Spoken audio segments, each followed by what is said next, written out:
बेनकाब में आपका खैर मकदम है। मैं हूं रिजवान मलिक। आज हम बात करने जा रहे हैं संत का चोल्हा ओढ़ने वाले उस आसाराम बापू की जिसे शैतान करार दिया जा चुका है। नाबालिग से असमत दरी के इल्जाम में आसाराम मुजरिम पाया गया, उसे उम्र कैद की सजा दी गई। आखिरी सांस तक उसे जेल में रहना होगा। तो उसके गुनाह में शामिल दो और लोगों को 20-20 साल की कैद हुई है। कैसे बना आसाराम संत से शैतान उठाते हैं, नकाब करते हैं इसे बेनकाब।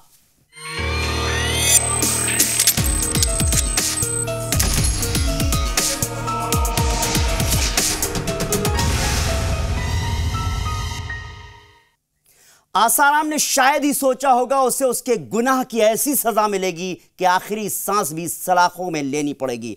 आसाराम के साथ उसके सबसे बड़े दो राजदारों को भी मुजरिम करार दिया गया है। उन्हें 20-20 साल जेल में गुजारना होगा। फैसला सुनकर आसाराम के कैसे होश उड़े और वो कौन सा गुनाह है जिसकी सजा आसाराम और उसके दो राजदार भुगत रहे हैं, देखते हैं इस रिपोर्ट में।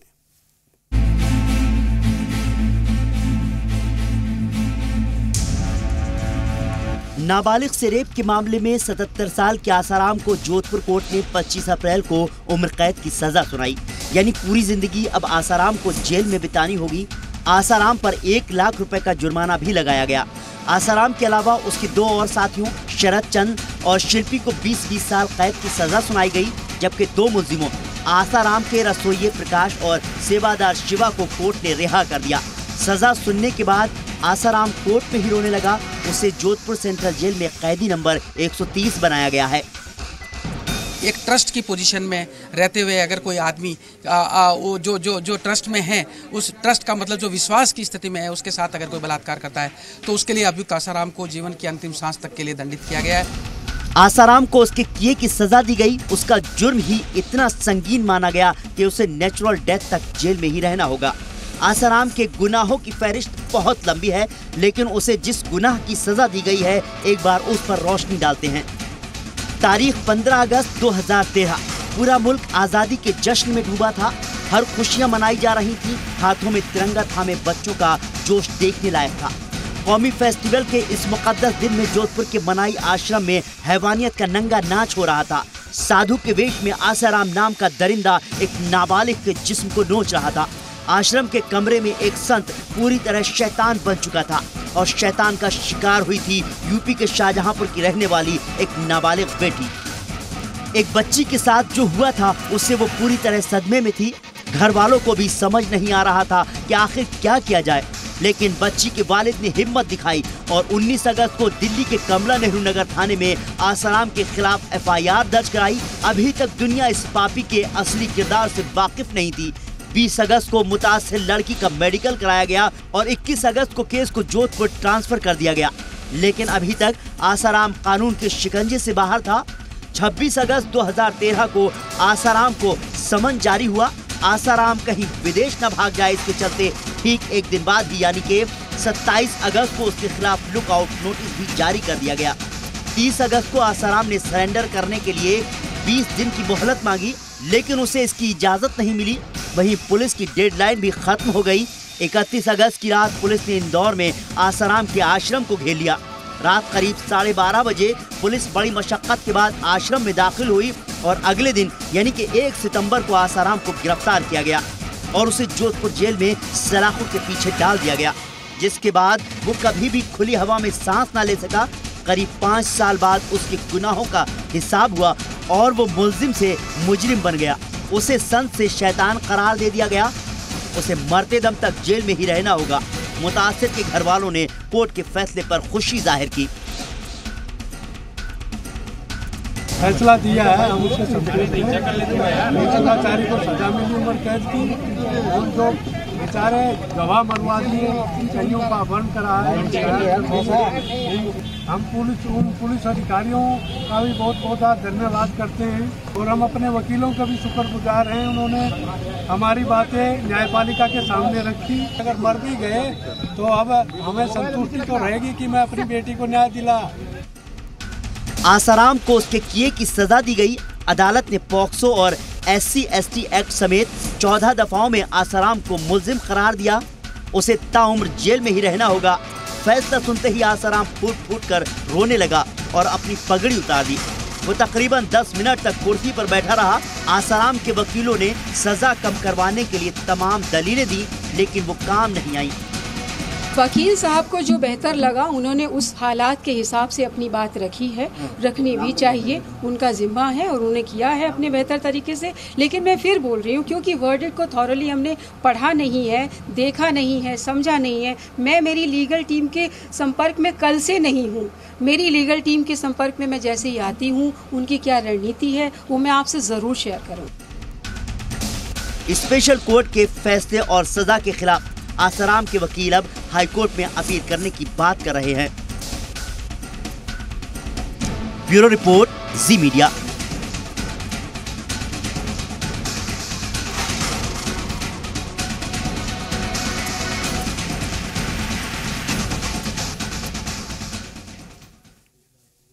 फिलहाल वक्त एक छोटे से ब्रेक का। ब्रेक के बाद जानेंगे केस के दौरान आसाराम ने मुतासिरा पुलिस अफसर और गवाहों के लिए कैसे कैसे अड़चनें पैदा की। क्या है जेल से फोन के जरिए भक्तों को पैगाम देने वाला आसाराम का वायरल ऑडियो, और रूबरू कराएंगे आसाराम के बेटे नारायण साई के गुनाहों की फहरिस्त से।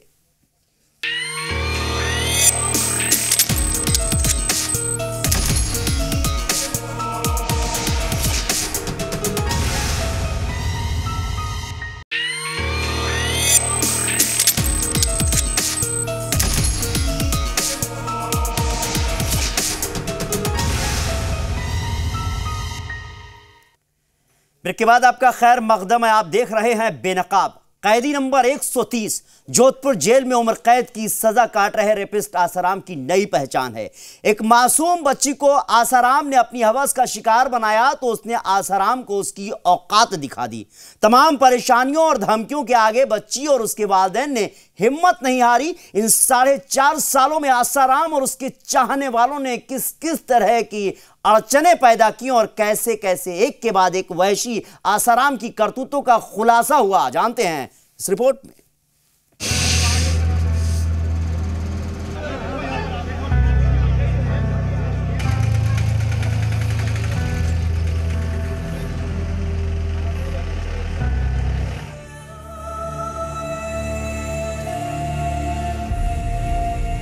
अपनी बेटी के लिए इंसाफ की लड़ाई जीतने वाले इस वालिद का चेहरा हम आपको नहीं दिखा सकते, लेकिन इस आवाज में आप वो खुशी जरूर देख सकते हैं जो 4.5 साल की लंबी जद्दोजहद के बाद मिली है। आसाराम के खिलाफ सच दुनिया के सामने रखने के बाद हर पल खौफ और दर्द में गुजारने वाले रेप मुतासिरा के वालिद के लिए 25 अप्रैल का दिन खुदा के दिए किसी तोहफे से कम नहीं था। उन पुलिस अधिकारियों का भी बहुत बहुत धन्यवाद करते हैं जिन्होंने अच्छे से हमारे केस को सुलझा दिया, और हम अपने वकीलों का भी शुक्रगुजार हैं। उन्होंने हमारी बातें न्यायपालिका के सामने रखी। न्यायपालिका ने फैसला दिया। अध्यात्म का चोला पहनकर घिनौनी से घिनौनी हरकतें करना जिसकी आदत बन चुका था, जो हाथ में टॉर्च लेकर किसी भेड़िए की तरह लड़कियों पर टूटने के लिए बेताब रहता था, उस कुकर्मी को उसके पाप की सजा मिल चुकी है। लेकिन ये सब कुछ इतना आसान नहीं था। आसाराम ने अपने खिलाफ सारे सबूतों को मिटाने की पूरी कोशिश की थी। गुंडे बदमाशों के सहारे गवाहों पर हमले करवाए, धमकियां दिलवाई, लेकिन वो बच्ची टूटी नहीं, डरी नहीं। आसाराम की जिंदगी को काल कोठरी में कैद कराने वाली उस बच्ची ने सबसे मजबूत किरदार अदा किया। आसाराम को वो बच्ची भगवान मानती थी, लेकिन उसे क्या पता था संत के वेश में वो शैतान है। आसाराम ने बच्ची को इलाज के बहाने कमरे में बुलाया और अपनी हवस को आज़ाद कर लिया। डरी सहमी बच्ची ने उसी दिन कसम खा ली थी कि आसाराम को वो सलाखों के पीछे पहुंचाकर ही दम लेगी। मर भी गए तो अब हमें संतुष्टि तो रहेगी कि मैं अपनी बेटी को न्याय दिला। सर क्या लगता है ये फैसला एक मिसाल बनेगा देश में जितने अपराध हो रहे हैं, रेप हो रहे हैं, इन पे रोक लगेगी। अब मेरे हिसाब से तो मेरे ख्याल से अब रोक लगेगी, और जो ये दुराचारी है इनको संदेश जाएगा कि किसी बेटी पे अगर हाथ डालोगे, उनकी इज्जत से खिलवाड़ करोगे तो 10 बार तो सोचने भी नहीं सोचना। बच्ची की हालत ठीक नहीं थी। आसाराम ने जान से मारने की धमकी भी दी, लेकिन उस बच्ची के वालिद ने हिम्मत नहीं हारी और 2 दिन के बाद दिल्ली जाकर आसाराम के खिलाफ रिपोर्ट लिखवाई। पुलिस ने मुतासरा का मेडिकल टेस्ट कराने के बाद केस राजस्थान पुलिस को ट्रांसफर कर दिया। बच्ची और उसका परिवार यूपी के शाहजहांपुर में रहता है। बच्ची के पिता के मुताबिक शिल्पी ने उसको बताया कि बच्ची को दौरे पड़ रहे हैं और उसी के कहने पर वो आसाराम से इलाज कराने के लिए जोधपुर के आश्रम में बच्ची को लेकर के गए। 2 घंटे इलाज के बहाने बच्ची के माँ बाप को कमरे के बाहर यानी आश्रम के बाहर ही बैठा कर रखा गया, लेकिन जब बच्ची बाहर आई तो वो डरी सहमी थी। बच्ची के वालिद को समझ आ चुका था कि बच्ची के साथ कुछ गलत हुआ था। वो बेहद एहतियात से पहले बच्ची को आश्रम से बाहर लेकर आए, फिर पुलिस में मामला दर्ज कराया। लेकिन आसाराम से टकराना इतना आसान नहीं था। उस वक्त बच्ची की मां ने कसम खाई कि आसाराम के चेहरे से संत का नकाब उतार कर फेंकना है। बच्ची की मां ने शिकायत में कहा कि आसाराम बेशरम है। घटना के बाद भी उसने बच्ची को आश्रम भेजने के लिए कहा और नहीं भेजने पर कहा कि बच्ची आवारा हो जाएगी और घर से भाग जाएगी। बच्ची की मां ने कहा कि हम जिसे संत मानते थे वो शैतान निकला। मुतासिर बच्ची, उसके वालिद और मां की हिम्मत से आसाराम के खिलाफ एफआईआर दर्ज हो चुकी थी, लेकिन उसकी गिरफ्तारी में पुलिस को काफी पापड़ बेलने पड़े। ऐसे में एक पुलिस अफसर ने 11 दिन के अंदर आसाराम को पकड़कर सलाखों के पीछे भेज दिया। दिलेर आईपीएस ने बड़ी प्लानिंग के तहत आसाराम को पकड़ा।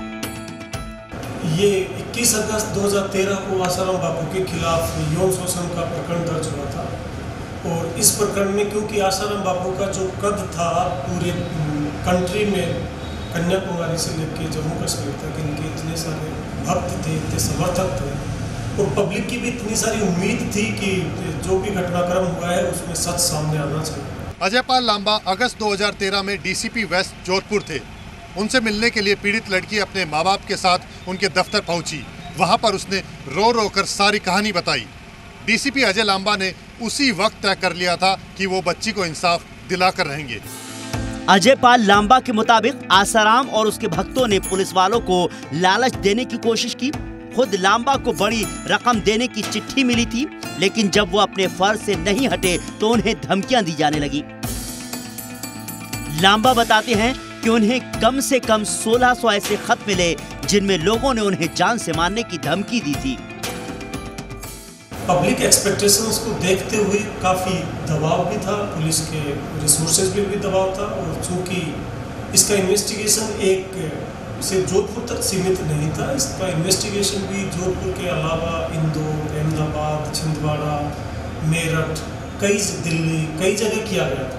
तो ऐसे में कम समय में इसका इन्वेस्टिगेशन पूरा करना और इन्वेस्टिगेशन में सही नतीजे तक पहुंचना एक बड़ा चैलेंज था। अजयपाल लांबा ने आसाराम को गिरफ्तार तो कर लिया था, लेकिन बारी थी सबूत जुटाने की। बच्ची के वालिद और मां के अलावा कुछ और अहम गवाह सामने आए जिन्होंने आसाराम की करतूतों की फहरिस्त सामने ला दी। आसाराम की पोल लगातार खुलती जा रही थी।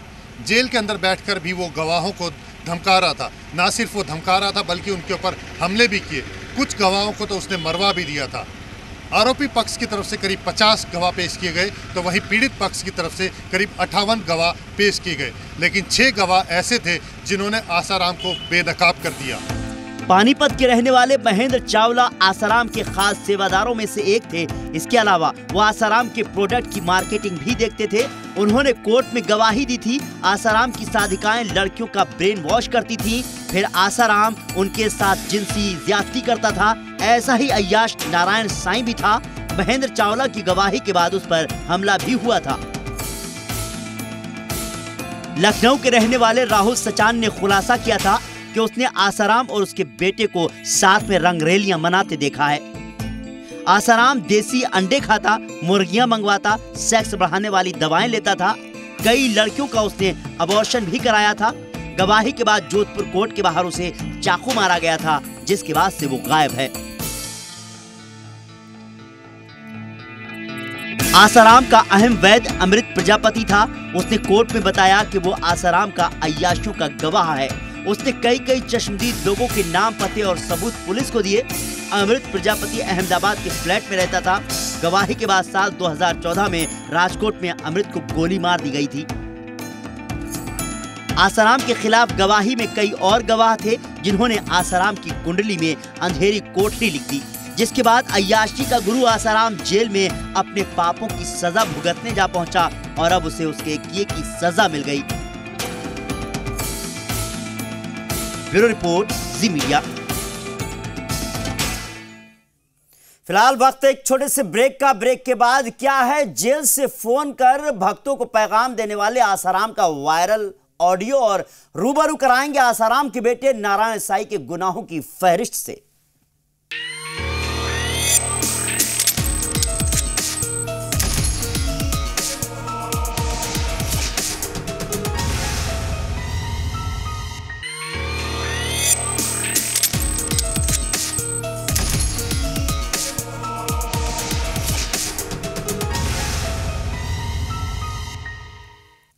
ब्रेक के बाद आपका खैर मकदम है। आप देख रहे हैं बेनकाब रेप केस में जेल में बंद आसाराम का एक ऑडियो सोशल मीडिया पर वायरल हो रहा है। आसाराम के बताए जा रहे इस ऑडियो में वो अपने भक्तों को पैगाम दे रहा है, बता रहा है अपने साथ अपने राजदारों को वो आजाद करा लेगा। उसने इसका खाका भी तैयार कर लिया है। आसाराम के इस ऑडियो के सामने आने के से हड़कंप मच गया है तो जोधपुर जेल इंतजामिया अपनी सफाई दे रहा है। आखिरी सांस तक सलाखों में रहने की सजा के बाद आसाराम को आजादी की आस है और रेपिस्ट आसाराम ने इसके लिए पूरा खाका भी तैयार किया है। जी हां, सोशल मीडिया पर इन दिनों एक ऑडियो वायरल हो रहा है जो कि आसाराम का बताया जा रहा है। इस ऑडियो में आसाराम भक्तों को बता रहा है कि वो खुद कैसे जेल से बाहर आएगा और किस तरह से गुनाह के बाकी किरदारों को आजाद कराएगा। आप भी बातचीत को सुनिए। हालांकि जी मीडिया इस ऑडियो क्लिप की तस्दीक नहीं करता। पहले शरद और शिल्पी को निकालवाएंगे, बाद में हम आ जाएंगे तुम्हारे बीच। चिंता की कोई बात नहीं। जितनी बड़ी गाज गिरती है उतने बड़े रास्ते भी बन जाते हैं। और यहाँ के डीआईजी साहब या और भी स्टाफ, पुलिस स्टाफ, सब बंदी सब मेरे में तक बहुत दुखी हो गए। मेरे को फिर प्रसन्न देखकर उनका दुख भी मिट जाता है कि बापू तो यार मौज में है। तो बापू तो मौज में क्योंकि बड़े बापू की बात मान लिया, तो अभी मेरी बात मान लो। आती है परिस्थितियां, आंधी तूफान आती है, ऐसा लगता है। बाद में मौसम बड़ा सुखदायी हो जाता है। जहाँ और वकीलों की जरूरत पड़ेगी वहाँ उनसे ही इन बच्चों का काम कराएंगे। और मेरा काम तो जब समय आएगा तो फिर तुम देख लेना। नारायण साईं, भारती माँ, ऐसा इतना ही मेरा परिवार नहीं है। मेरे सारे साधक मेरा ही परिवार है। और जो साधकों को छू के खड़े हैं या साधकों को भला बुरा मानते हैं वो भी मेरा ही परिवार है। इस माने में साधकों का तो चिंतन करते हैं, देश वे भी सारे हो जाते हैं। आसाराम ने जिस तरह से अपनी और अपने सेवादारों की रिहाई का ऐलान किया है वो हैरान करने वाली बात है। आसाराम का ऑडियो सामने आने के बाद जेल एडमिनिस्ट्रेशन ने सफाई दी। जी मीडिया ने खास बात की। जोधपुर जेल से आसाराम का एक ऑडियो वायरल हुआ है जिसको लेकर पूरे देश भर में चर्चा चल रही है। खुद जेल डीआईजी विक्रम सिंह जी हमारे साथ हैं, उनसे जानने का प्रयास करते हैं कि आसाराम का ये ऑडियो क्या था और इसमें क्या हो सकता है। विक्रम सिंह जी ये बताइए, ये ऑडियो क्या था और इसमें कोई कानूनी कार्रवाई का प्रावधान भी है क्या? ऑडियो वायरल जैसा कि आम जन के उसमें होगा, ये कोई मोबाइल से ऑडियो वायरल नहीं है, ये एसटीडी की व्यवस्था है। तो एसटीडी के अंदर जेल व्यवस्था है जहाँ 2 नंबर आसाराम के भी रजिस्टर्ड हैं और बाकायदा उसकी फ़ीस भी जमा है। तो उन्होंने जो रजिस्टर्ड मोबाइल नंबर है उन्हीं में से एक मोबाइल के नंबर पे जो साबरमती का है वहाँ बात की है। उसको यदि वहाँ जिसने बात की होगी उसने रिकॉर्ड करके और मीडिया पर डाल दिया होगा। तो नियमानुसार वैसे बात कराई गई है। हमारे पास भी उसकी रिकॉर्डिंग होती है। यदि रिकॉर्डिंग में कोई गलत बात, भड़काऊ बात या कोई गलत बात पाई जाती है तो हम कार्रवाई कर सकते हैं और उनका रजिस्ट्रेशन रद्द कर सकते हैं। और यदि बहुत ही भड़काऊ हो तो हो सकता है हम और भी ज़्यादा कार्रवाई कर सकते हैं। लेकिन अभी हमने उसमें देखा और पाया कि ऐसी कोई बात नहीं है। उन्होंने अपने भक्तों को यही कहा है कि भाई इधर उधर ज़्यादा बातों पे ध्यान नहीं दें। जो नहीं आए तो उनके लिए धन्यवाद है जिससे अव्यवस्था नहीं हुई, और आराम से रहें तसल्ली से।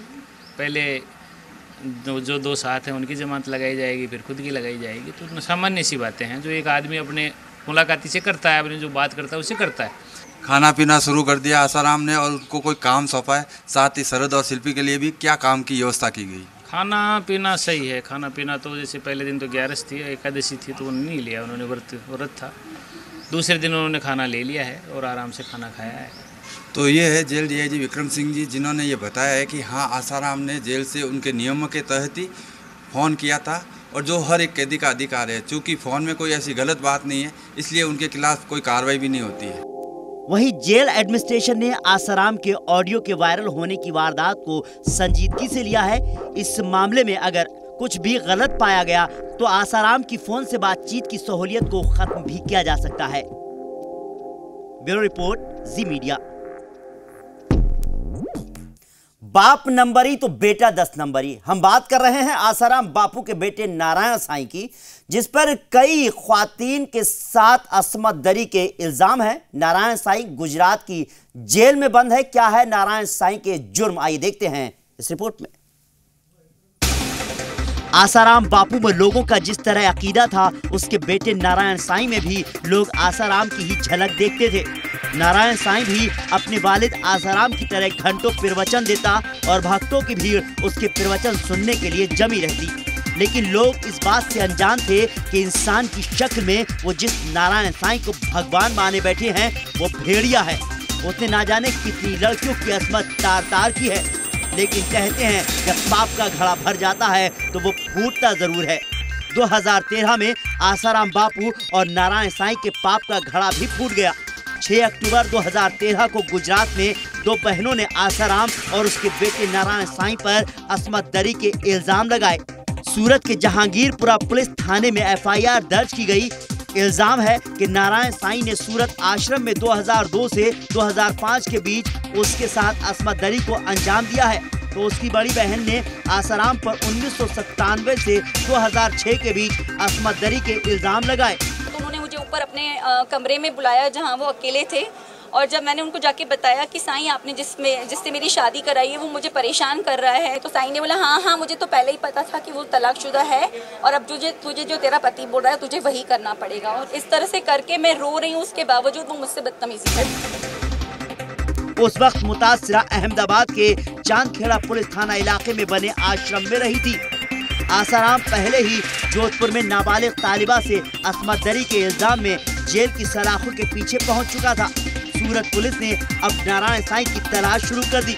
नारायण साईं पुलिस गिरफ्तारी से बचने के लिए भेष बदलकर भागता फिरता रहा। कोर्ट ने नारायण साईं को भगोड़ा करार दे दिया। लेकिन 2 महीने बाद दिसंबर 2013 में दिल्ली हरियाणा बॉर्डर पर सरदार का भेष बनाए नारायण साईं और उसके मददगार हनुमान को पुलिस ने धर दबोचा। नारायण साईं को मेडिकल रिपोर्ट के बाद दिल्ली की रोहिणी कोर्ट में पेश किया गया और फिर उसे रिमांड पर सूरत पुलिस को सौंप दिया गया। जो भी ईश्वर वाधवानी ने किया है उनके साथ, और ये जो इन्होंने छुपा के जानते हुए उससे शादी कराई, ईश्वर वाधवानी से शादी कराई, इस बात को जानते हुए कि वो तलाकशुदा है, जबकि वो तलाकशुदा नहीं था, ऐसा रीना वाधवानी का कहना, और यही परिवार में प्रस्तुत किया है। इसलिए जो है सेक्शन 493, 494, 495, 420 ऑफ द IPC में परिवार प्रस्तुत किया, सेक्शन 506 में। पुलिस ने नारायण साईं से असमत दरी मामले में सख्ती से पूछताछ की तो उसने सच उगल दिया। नारायण साईं ने इल्जाम लगाने वाली मुतासिरा के अलावा 8 और लड़कियों से असमत दरी की बात कबूली। उसकी बीवी ने शौहर के साथ साथ ससुर आसाराम के खिलाफ इंदौर के खजराना पुलिस थाने में परेशान करने के संगीन इल्जाम लगाते हुए केस रजिस्टर्ड करा दिया। नारायण साईं पर उसकी बीवी ने एक साधिका समेत कई और औरतों से नाजायज रिश्ते होने की बात कहकर सनसनी फैला दी। पुलिस ने नारायण साईं की बीवी की शिकायत पर दोनों बाप बेटों के खिलाफ मामला दर्ज कर तहकीकात शुरू कर दी। मामला ठंडा भी नहीं पड़ा था कि नोएडा में नारायण साईं और एक चैनल ऑपरेटर के खिलाफ एक खातून ने असमत दरी का मामला दर्ज करा दिया। मुतासिरा चैनल ऑपरेटर की पर्सनल सेक्रेटरी थी। 2013 में चैनल ऑपरेटर ने नारायण साईं का इंटरव्यू लेने को कहा। ख्वातीन दिल्ली के करोल बाग में बने नारायण साईं के आश्रम गई तो नारायण साईं ने उसके साथ असमत दरी की शर्मनाक वारदात को अंजाम दे डाला। नारायण साईं ने उसे मुंह नहीं खोलने की धमकी दी। मुतासिरा की शिकायत पर पुलिस ने मामला दर्ज कर जांच शुरू कर दी। नारायण साईं फिलहाल सूरत जेल में बंद है। पुलिस तफ्तीश में उसके पापों की फहरिस्त और कितनी लंबी निकलेगी आने वाला वक्त ही बताएगा। नारायण साईं अपने आश्रम में खातून, मर्द, बच्चों, बुजुर्गों के लिए बड़ा भगवान के नाम से पुकारा जाता था, जबकि असलियत में मजहब का नकाब ओढ़कर नारायण साईं करोड़ों लोगों के यकीन का मजाक उड़ा रहा था। ब्यूरो रिपोर्ट, जी मीडिया। तो बेनकाब में आज बस इतना ही। क्राइम से जुड़ी कुछ और सुलझी और अनसुलझी वारदातों के साथ हम फिर हाजिर होंगे। हमें दीजिए इजाजत।